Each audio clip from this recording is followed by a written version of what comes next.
Now, if you have been wondering about your psychic abilities, about your intuitive abilities, and whether you have any and how they work best for you, I want to give you a quick tip in this video where I'm going to share one method you can use to find out what kind of type, psychic radar type you are, in order to maybe work on that specific skill or ability. And that is like, it's a simple way of exploring it, which means you can try this straight away if you close your eyes right now, right?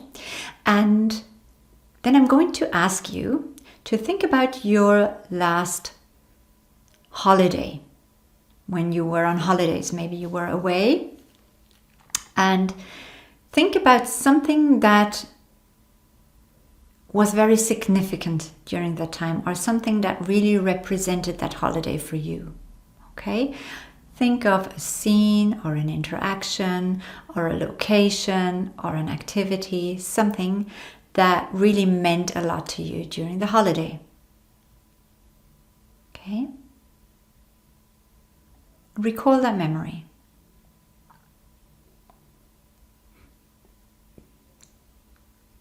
Okay. And now open your eyes. And now I'm going to ask you, how did you recall that memory the most? Which means, did you see the image? The images, like, did you see the location, the people that were there, the weather, the boats, the restaurant, wherever you saw yourself, right? Did you mainly see things in that memory? Or did you recall that memory, but then mainly remembered how you felt? Like you were still in that location, there were still all these things, but it was more like, or it is more like, the feeling when you looked around that you had, that you recall, or the feeling within an interaction that you had, how you felt. Or was it more like the sounds that you noticed, like that you listened to the waves of the ocean, or that you listened to a certain song during that scene that was playing, or what people said, right? Did you hear what they were saying rather than feel what they were saying? Let's say it was something romantic and you visualized a certain scene where you were interacting with somebody. You can kind of go into the emotional, how you felt when you were exchanging words, or you can go into the actual listening to the words, re-listening to the words in your memory, like them telling you, I am so delighted that I have met you, I love you, or I feel strongly for you, or like, do you hear those words when you recall it, or is it the emotion that you recall? Because these are the things that tell you how you access non-direct information the quickest. Now, I believe we all have all psychic senses available, but some are just easier for us. And with that little exercise, you can find out which way it is for you, and then you can practice that. So for example, if you're a very visual person, then you can say, okay, I want to have interaction with my spiritual guidance, and I'm going to ask for the information visually. Which means when I interact with my guidance, I'm going to ask them to show me this, that, and the other. Like you ask a question and you ask them, show me the answer. Show me what I need to know. And someone else who might be very sentient, clairsentient, feeling, they might say, let me feel it. Let me feel the information. Let me feel what I need to know.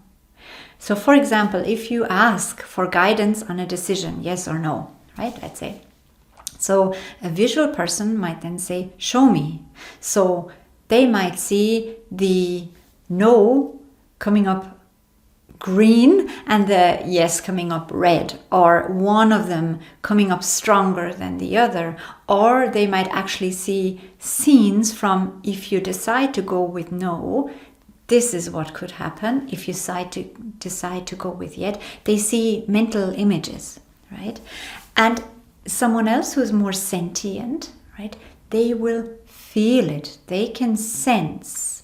They're being shown then by the sensation, this feels right, this feels wrong. This feels it's going to be productive. This feels, no, I feel hesitant. I feel, right? And they feel the information. It's the same source, right? It's still your spiritual guidance, your guides, your higher self, whoever you address. It is the same source. It is the same information, but it comes through differently. And every person is different. Now, what also could happen is that you might be a very visual person and you get the information, like when you train this, when you practice this, it gets easier, right? And you have these images very quickly and you see this and you follow that. There might be the process then where the feelings come with it, or the auditive, where you also kind of hear the information, or where you just know it and you also see an image. So this can all work together with practice, and then you're kind of a multi-instrument type of thing, right? And ideally, I think that this is the easiest because you get the confirmation from the different senses. But it's not needed. You can also just work with your strongest sense. In my experience, all the other senses are there too and are kind of supportive of that. It depends on what suits you, because we're all different. And that's cool because it means you can find your own way, and there is no kind of like drawing by numbers thing where, we can just give you a template and it's like, do this and it works for everyone, because it's your creative soul, your own creative energy that is interacting. And so no one else can tell you how this exactly works. But you can find out through little exercises like that, how do I actually work? How does this work for me? How does my energy interact with other energies? And how does my informational structure interact with other information from other sources? Okay? I hope that was helpful. If yes, let me know. If no, watch the next video or the previous video. And I am going to love you and leave you for today, and we'll talk again next time.